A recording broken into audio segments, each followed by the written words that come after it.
Hey guys, FatBuddyCat here. How you doing? Today, I'm going to install a carburetor on my custom Doodlebug. Alright, what I have for you guys today is a Honda GX390 carburetor. Alright, this is a genuine replacement part. This is a GX200 to 390 adapter. We have some gaskets. We got that Honda outside gasket. That's the one that typically goes between the air box, but we're going to be using a velocity stack. All of these items I got at ombwarehouse.com. Okay, I already have my studs off, and I have one gasket here. We're going to be doubling up. Reason being, the insulators are typically made out of plastic. This is made out of some form of cyborg meat, alright? It's metal. So, we want it to sit as flush as possible.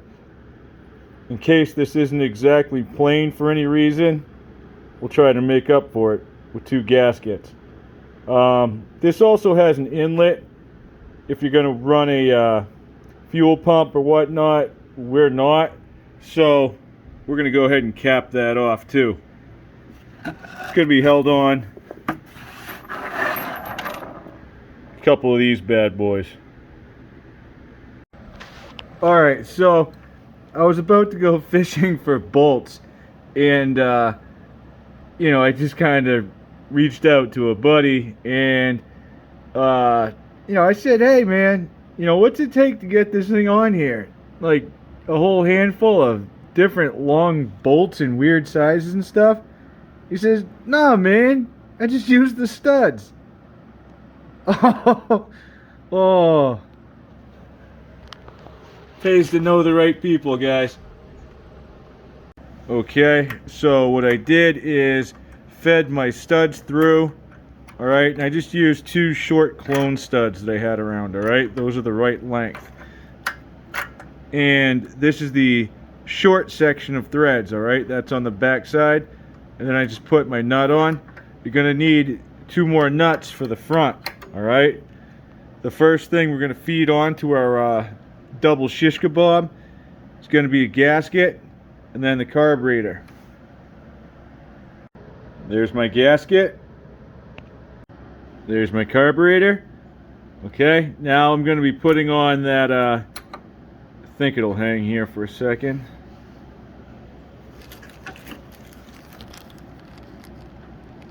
Spacer gasket. This is the one that goes on the outside by the air box.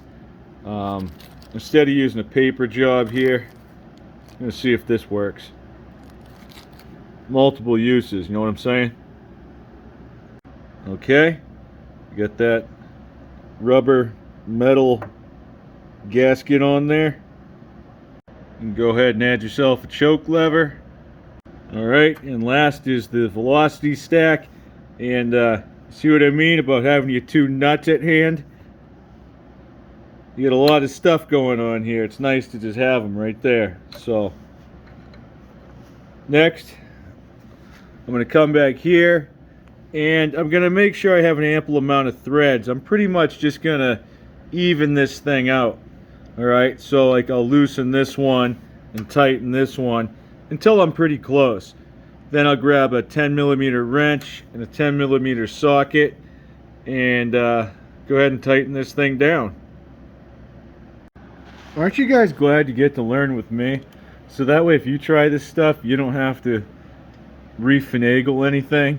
I doubled up this gasket back here, okay? I don't think that's the trouble one. I think it's this one. But that's not going to hurt anything. That's plenty squished in there. That's tight. Okay. This one out here, I believe, is the one people have trouble with. Okay. And it gets down to the tuning. What I'm doing is I'm going back and forth, okay? I'm juggling as I tighten these so that I can get the best seal that I can possibly get. But I am going to order another one of these gaskets and double this one up back here.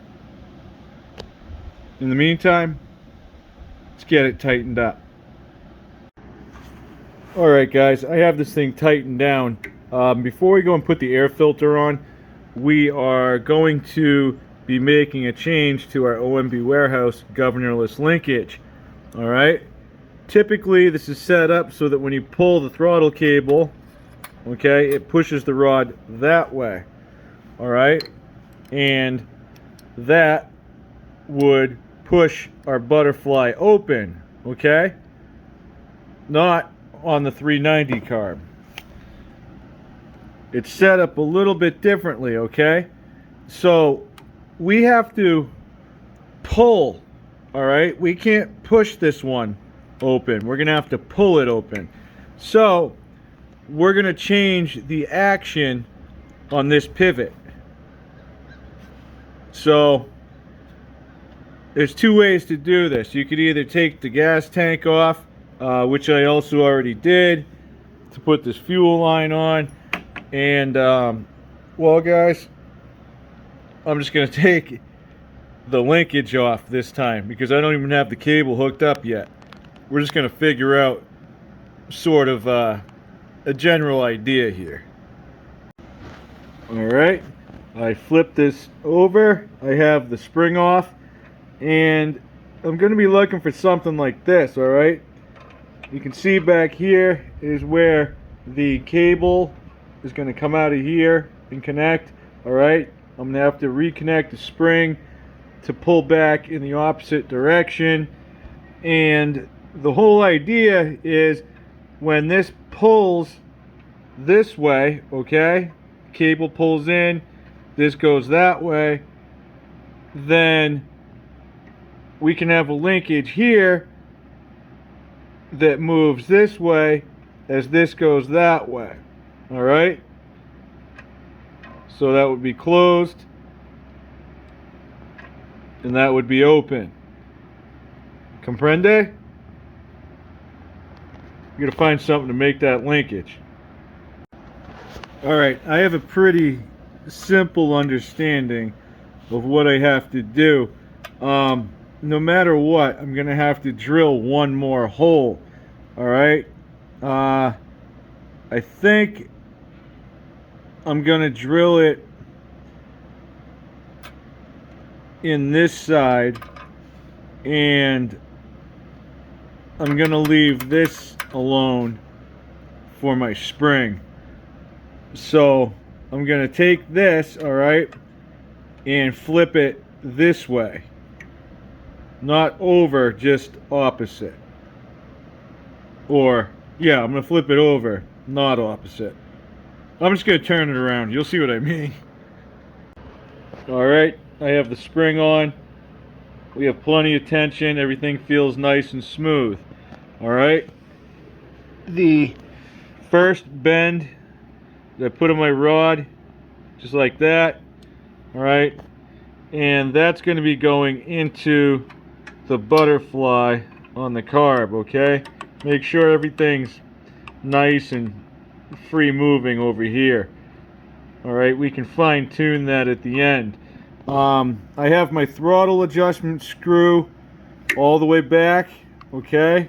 I'll make sure that my throttle is completely closed. And then I'm going to get a marker or something and mark my rod, alright, from my bend.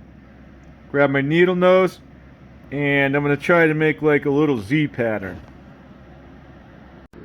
Alright, there's my rod. The left side goes on the butterfly, the right side goes on the linkage. Alright, so here's what we got. Alright, it might be a little bit tight, but until we get this cable on, I'm not going to know. I'm going to tighten this bolt right here. Put my other one right there. And the next thing we're going to have to do is drill a hole. Now, there is another hole on the linkage that's up underneath here, okay? But since I'm using the tank and this seems to be a straighter line, it's going to be a whole lot easier for me to access everything out here. I'm just going to make another hole just big enough to connect my cable end. I guess we should go find a clevis. I was at the salon the other day and my girlfriend was like, tell me how big her man's throttle return spring was, and I was like, and she was like, come on, show me a picture, and I was like, oh god damn. Alright, so I just went ahead and simplified this a little bit more. I couldn't get this spring to pull right back in here, okay? It was just too much tension when the cable pulls this way, alright? So, we rigged it up with another one. It's a little bit bigger, okay? But, talk about sweet. That's a snapper. That's beautiful. Here's my clevis right here. Alright. The next part, guys, is going to be putting a throttle on. Alright, and this is just the standard issue 1PZ thumb throttle that I like to use. Cable included. Okay, and I just start by putting the assembly on the handlebars, loosen this bolt all the way, and give it the old twist job. You'll get there. This is the included cable. We are going to be using the housing because this one is specific to these thumb throttles. What we might not be using is the cable on the inside. We might save that for something else. We'll see how this works out. Alright, I just went up to my rat trap of cables up here, and I'm going to hang that one up. That's the new one. And this is the same exact housing, okay? It's just shorter. I think we're going to cut this cable out and run a new one. I believe that's a standard barrel. Now I have plenty of cable. I took the cover off, and now we're just going to attach it and close it back up. And then we're going to route our cable the same way as the brake line. Alright, pass it through our adjuster. This was a really long one, so we added an extra nut. And then I have this really long cable now to attach to my clevis. Okay, everything's connected. And I mean, there is nice, light, crispy throttles. And then there's this action. This is the best one I've done yet. Alright, this is just a piece of coat hanger. I might be replacing this with an actual rod. I think I have one long enough. I'll be cutting the cable off and hooking up my fuel line and cutting that off as well. But that's pretty slick. Alright guys, tomorrow we'll get the air filter on there, we'll get some grips on there, and we'll see what we can do about starting this thing up and tuning it in. So Have a good night. Thanks for watching. And as always, it's a work in progress. I'll catch you on the next one, guys.